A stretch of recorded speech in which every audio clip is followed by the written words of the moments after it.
I'm Eileen Grammis, presenting my miscommunication reflection.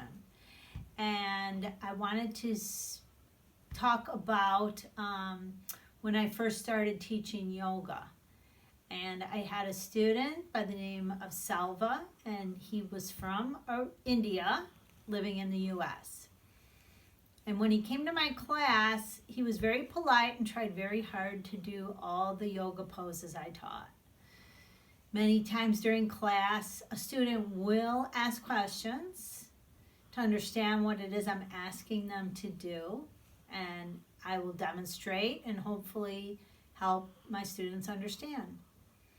When Salva would ask a question, his Indian accent was so heavy that I could not understand him. And often I had to ask him to repeat the question. Also, when I would correct a yoga posture that he was doing wrong, he would acknowledge my cue, but not correct himself.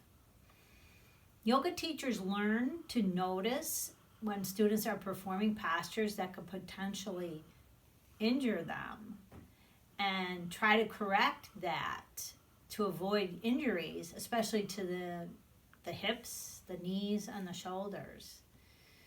So, and I take that very seriously. And Salva came to almost all my classes, and he would thank me after class for helping him. I didn't feel like I was helping him at all because I didn't understand his questions because of his accent, and I just didn't think I was getting through to him. So this is a perfect example of intercultural communication barriers that we face, along with assuming and stereotyping.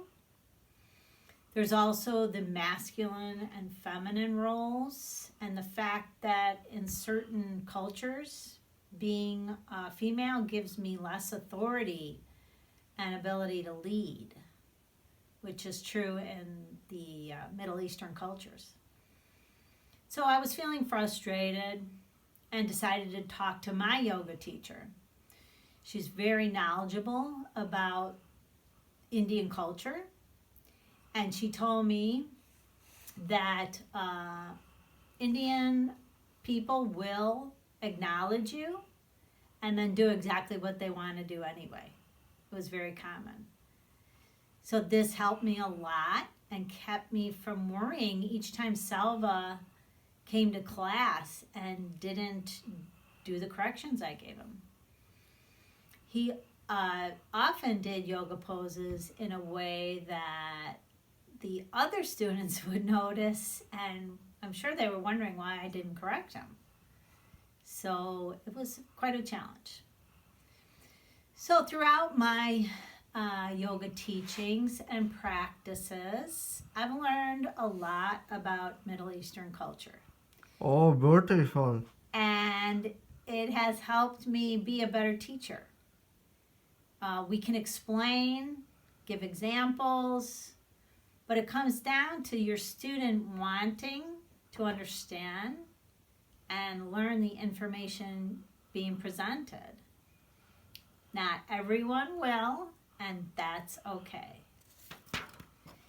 So if you find yourself in a similar situation in the future, will you take the time to understand why your communication efforts are unsuccessful? You can either throw up your hands and give up, or make the effort to open your mind to what's unfamiliar and hope for the best. Thank you. Beautiful, beautiful, darling.